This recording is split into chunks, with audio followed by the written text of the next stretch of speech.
Okay, so today our topic is about carbohydrates, and as we already have discussed about the different classes of carbohydrates, there are three main classes of carbohydrates. The number one is monosaccharides, the second one is oligosaccharides, and the third one is polysaccharides. So, as we already have discussed the monosaccharides, now we are coming towards oligosaccharides. What are oligosaccharides? Basically, oligo means few and saccharide means sugar. So, oligosaccharides consist of short chain of monosaccharide units or residues, mostly about from 2 to 10, joined by characteristic linkages called glycosidic bond. तो oligosaccharides क्या होते हैं? These are made up of monosaccharides.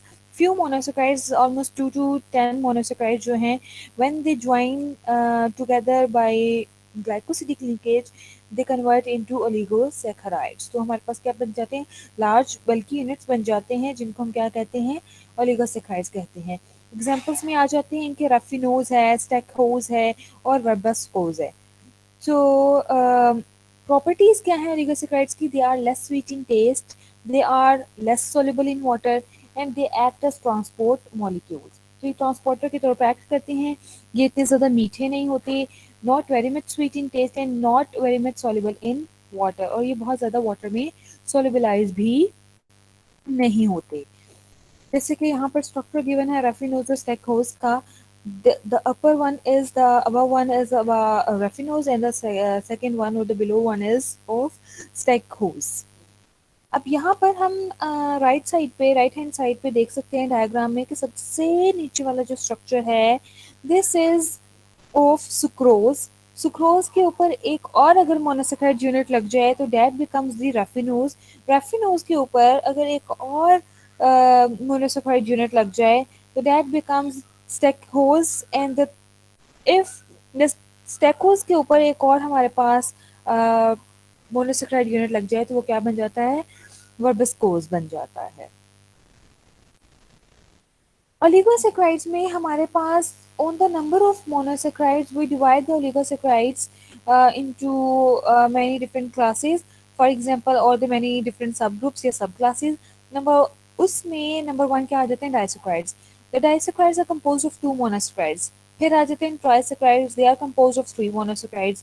Tetrasaccharides, they are composed of four monosaccharides, then so on, five monosaccharides जब मिलेंगे glycosidic bond की मदद से तो हमारे पास क्या बनेंगे? पेंटासेक्राइड्स।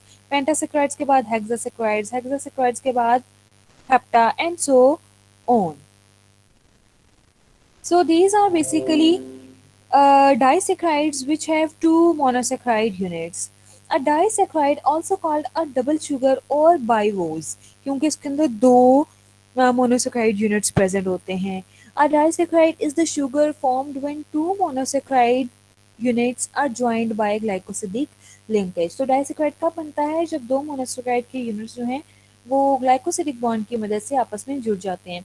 Cells can make disaccharides by joining two monosaccharides by biosynthesis। Cells जो हैं वो डाइसैकराइड्स बना सकते हैं कैसे?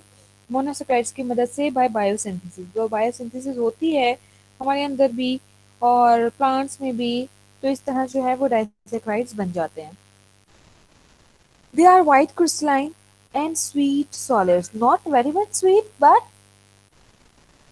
a little bit sweet in taste, soluble in water but not very much soluble in water, but are too large to pass through the cell membrane। और ये बहुत ज़्यादा बड़े होते हैं कि ये सेल मेम्ब्रेन में से पास नहीं कर सकते। Although they are soluble in water but to a few extent, थोड़ी हद तक ये soluble होते हैं, बहुत ज़्यादा soluble नहीं होते।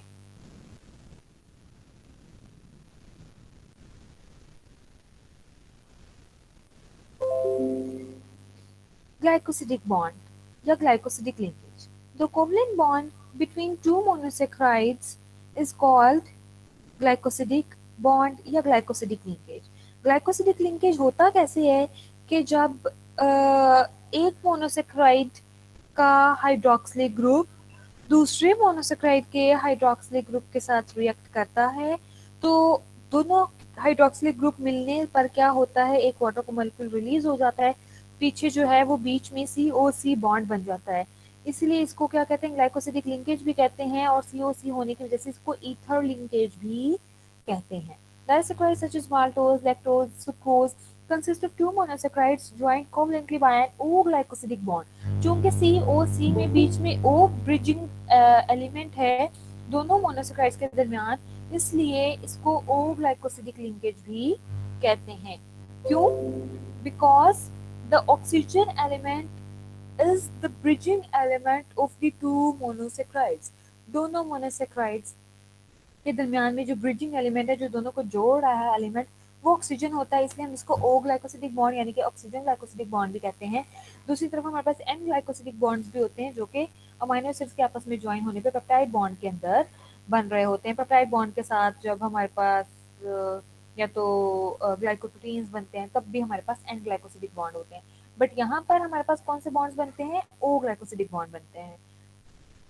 Formed when a hydroxyl group on one sugar reacts with the anomeric carbon on the other। anomeric carbon पे भी hydroxyl group ही मौजूद होता है। And what is anomeric carbon? Anomeric carbon is the carbon which takes part during the cyclization of monosaccharides. जब monosaccharides linear chain से cycle में convert होते हैं, साइक्लिक में या रिंग स्ट्रक्चर में कन्वर्ट होते हैं, तो रिंग स्ट्रक्चर होने के दौरान एक वो वाला कार्बन जिस कार्बन पे फंक्शनल ग्रुप लगा हुआ था, वो वाला carbon main important role play करता है। तो साइक्लिक स्ट्रक्चर में या रिंग स्ट्रक्चर में उस फंक्शनल ग्रुप वाले कार्बन को क्या कहते हैं, एनोमेरिक कार्बन कहते हैं। Another type of glycosidic bond joins the anomeric carbon of a sugar to a nitrogen atom, जिसके केस में हमारे पास क्या बनता है, एन ग्लाइकोसाइल बॉन्ड, जिसको भी मैंने पहले ही बताया कि एन ग्लाइकोसिडिक बॉन्ड बनता है जब शुगर जो हैं प्रोटीन्स के साथ जुड़ते हैं तो ग्लाइकोप्रोटीन्स बनाते हैं। फाउंड इन ऑल न्यूक्लियोटाइड्स, जो कि सारे न्यूक्लियोटाइड्स में पाया भी जाता है। अब यहाँ पे here we can see the glycosidic linkage formation। This is one sugar and this is the other sugar। ये कौन सी, alpha D glucose, and this one is beta D glucose. Alpha D glucose में this carbon number 1 is the hemiacetal carbon और the anomeric carbon. इसको anomeric carbon या hemiacetal carbon कहते हैं। ठीक है, अब यहाँ पर अल्फा डी ग्लूकोज के कार्बन नंबर 1 यानी कि anomeric carbon beta D glucose के कार्बन नंबर 4 के साथ रिएक्ट कर रहा है, तो दोनों के पास जो हाइड्रोक्सिलिक ग्रुप मौजूद है, उस हाइड्रोक्सिलिक ग्रुप के मिलने से क्या बनेगा, हमारे पास एक वाटर का मॉलिक्यूल रिलीज हो जाएगा, जो कि रेड कलर में दिखाया आपको, ये OH और एक H, तो H2O बन गया। H2O रिलीज हो गया, कंडेंसेशन का रिएक्शन हुआ। कंडेंसेशन के रिएक्शन को का मतलब है कि वहां पे हमेशा वाटर का मॉलिक्यूल रिमूव हो रहा होता है, तो वाटर का मॉलिक्यूल रिमूव हो गया। अब चूंकि ये कॉर्नर C था और यहाँ पर ये O बचा हुआ था और इधर भी C था, तो ये वाला जो इस कार्बन का, एनोमेरिक कार्बन का जो C है, वो इस O के साथ लिंक कर लेता है, बॉन्ड बना लेता है, तो हमारे पास COC बॉन्ड बन जाता है। देखें, COC, this linkage is called glycosidic linkage. और हम इसी ग्लाइकोसिडिक लिंकेज का रिवर्स भी कर सकते हैं। पहले हुई थी कंडेंसेशन, अब क्या होगी, हाइड्रोलिसिस। पहले वाटर का मॉलिक्यूल रिमूव हुआ था, अब अगर हम इसका रिवर्स करना चाहते हैं, तो हम रिवर्स करने के लिए क्या करेंगे, वाटर का मॉलिक्यूल ऐड कर देंगे। तो जब वाटर का मॉलिक्यूल ऐड हो जाएगा, तो वापस हाइड्रोक्सिल ग्रुप इधर लग जाएगा और इस साइड पे हाइड्रोजन लग जाएगा, और हमारे पास क्या होगा कि मोनोसेक्राइड्स जो हैं वो अलग अलग हो जाएंगे। तो कंडेंसेशन का बिल्कुल उलट क्या होता है, बिल्कुल ऑपोजिट क्या होता है, हाइड्रोलिसिस। तो हाइड्रोलिसिस करा के हम ओलिगोसेक्राइड्स को या डाइसेक्राइड्स को तोड़ भी सकते हैं, इसी तरह हम उनको जोड़ भी सकते हैं मोनोसेक्राइड्स को। ओलिगोसेक्राइड्स को तोड़ के मोनोसेक्राइड्स बनेंगे, मोनोसेक्राइड्स को जोड़ के ओलिगोसेक्राइड्स बनेंगे। तो एक में हमने क्या करना है, कंडेंसेशन, दूसरे में हमने क्या करना है, हाइड्रोलिसिस। कंडेंसेशन में वाटर का मॉलिक्यूल मोनोसेक्राइड से रिमूव होगा, हाइड्रोलिसिस में वाटर का मॉलिक्यूल हम खुद ऐड करेंगे ओलिगोसेक्राइड के मॉलिक्यूल के अंदर, और हम क्या बना लेंगे, मोनोसेक्राइड्स बना लेंगे। माल्टोज, माल्टोज क्या है, this is a reducing sugar. Maltose also known as maltobiose और माल्ट शुगर। इसको अकेला माल्ट शुगर भी कहते हैं, इसको माल्टोबायोज भी कहते हैं। This is a disaccharide formed from two units of glucose joined with an alpha 1,4 glycosidic linkage. Alpha 1,4 इसको क्यों कह रहे हैं? यहाँ पर ऊपर ये देखेंगे माल्टोज का स्ट्रक्चर बना है, ये अल्फा डी ग्लूकोज और बीटा डी ग्लूकोज के मिलने पर जो ओलिगोसेक्राइड बनता है, जो डाइसेक्राइड बनता है, दैट इज माल्टोज। अब माल्टोज में देखें जो ग्लाइकोसिडिक बॉन्ड बना है वो किस किस के दरमियान बना था? Carbon number 1 and carbon number 4। So this linkage is called alpha 1,4 glycosidic linkage. Alpha क्यों कह रहे हैं? क्योंकि स्टार्टिंग वाला जो एरोमेटिक कार्बन था वो किसका था? वो अल्फा डी ग्लूकोज का था। तो this linkage is known as alpha 1,4 glycosidic linkage। तो maltose के अंदर alpha 1,4 glycosidic bond present होता है। maltose is usually found in beta form। maltose जो है वो किस फॉर्म में पाया जाता है? बीटा फॉर्म में पाया जाता है। maltose does not occur abundantly in nature। maltose जो है वो इतना abundantly nature में present नहीं होता। maltose is sweet in taste and produced by partial hydrolysis of starch either by salivary or pancreatic amylase। हम माल्टोज को प्रोड्यूस कर सकते हैं खुद से, कैसे? कि पॉलीसेक्राइड की, जैसे कि पॉलीसेक्राइड है स्टार्च, तो पॉलीसेक्राइड की अगर हम हाइड्रोलिसिस करवा दें यानी कि उसमें ग्लाइकोसिडिक बॉन्ड्स को तोड़ दें तो हमारे पास माल्टोज बन जाता है। माल्टोज के साथ साथ उस केस में हमारे पास ग्लूकोज भी आता है बट माल्टोज भी आता है, तो वहां से हम माल्टोज को आइसोलेट कर सकते हैं। अब हाइड्रोलिसिस करवाने के लिए हमें क्या चाहिए होता है? हमें एक एंजाइम चाहिए होता है, that is known as amylase. हमारी बॉडी के अंदर एमाइलेज दो जगहों पे प्रेजेंट होता है। एक होता है हमारे स्लाइवा में एमाइलेज, यानी कि हमारी ओरल कैविटी में जो स्लाइवा प्रोड्यूस होता है तो स्लाइवा के अंदर एमाइलेज प्रेजेंट होता है, that amylase is known as salivary amylase. And the other one isozyme of amylase is called pancreatic amylase. Pancreatic amylase क्यों कह रहे हैं इसको? Because it is present in our pancreas, क्योंकि हमारे पेंक्रियाज में प्रेजेंट होता है इसलिए ये क्या कहलाता है? पेंक्रियाटिक एमाइलेज, या इसको टाइलिन भी कहते हैं, PTYLIN।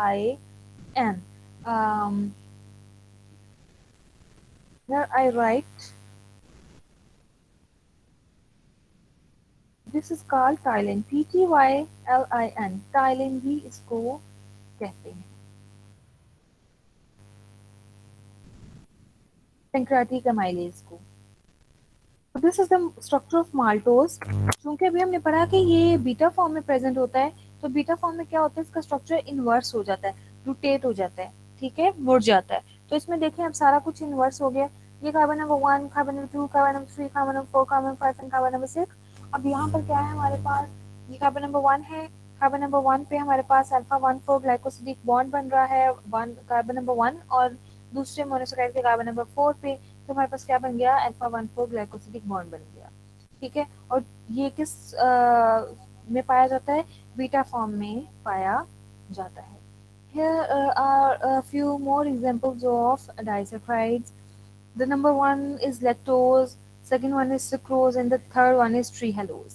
जो लैक्टोज होता है वो किसके दरमियान बनता है? वो ग्लैक्टोज के दरमियान और ग्लूकोज के दरमियान बनता है। Beta glucose and beta galactose जब आपस में मिलते हैं तो हमारे पास क्या बन जाता है? लैक्टोज बन जाता है। लैक्टोज के अंदर कौन सा लिंकेज होता है? अल्फा 1,4 ग्लाइकोसिडिक लिंकेज प्रेजेंट होता है, but lactose is reducing sugar. Lactose क्या है? रिड्यूसिंग शुगर है। दूसरी तरफ हमारे पास क्या है? सुक्रोज। सुक्रोज क्या है? नॉन रिड्यूसिंग शुगर है। क्यों नॉन रिड्यूसिंग शुगर है? क्योंकि इसमें एरोमेटिक कार्बन जो है वो फ्री नहीं है, ठीक है। तो दोनों साइड्स पे एरोमेटिक कार्बन फ्री नहीं है, और यहाँ पे लिंकेज कौन सा होता है? अल्फा 1,2 ग्लाइकोसिडिक लिंकेज होता है। पहले ग्लूकोज का कार्बन नंबर 1 और फ्रुक्टोज का कार्बन नंबर 2, दोनों के दरमियान लिंकेज हो जाता है, हमारे पास क्या बन जाता है? अल्फा 1,2 ग्लाइकोसिडिक लिंकेज बन जाता है। और हमारे पास जो मॉलिक्यूल बनता है उस वो मॉलिक्यूल कौन सा था? Sucrose. And sucrose is always non reducing. ये हमेशा नॉन रिड्यूसिंग होता है, क्यों? क्योंकि इसके अंदर दोनों एनोमेरिक कार्बन जो हैं वो बॉन्ड के दौरान बॉन्ड के अंदर यूटिलाइज हो गए हैं, तो कोई भी हमारे पास फ्री एनोमेरिक कार्बन नहीं बचा। तीसरी तरफ है हमारे पास trehalose. Trehalose again क्या है? एक रिड्यूसिंग शुगर है, और इसमें क्या है हमारे पास? कार्बन नंबर दोनों में कार्बन नंबर 1 और कार्बन नंबर 1 के साथ हमारे पास क्या बना है? लिंकेज बना है, ठीक है। और हमारे पास ग्लाइकोसिडिक बॉन्ड बन गया, और जिसके नतीजे में हमारे पास क्या बना है? एक तरफ ग्लूकोज था, दूसरी तरफ क्या था? और दूसरी तरफ भी हमारे पास ग्लूकोज था, और दोनों के साथ दोनों ग्लूकोज के जुड़ने पे हमारे पास क्या बना है? ट्री हेलोज बना है। Next are polysaccharides, which we will discuss in our next lecture. Okay, ma'am. Okay, students,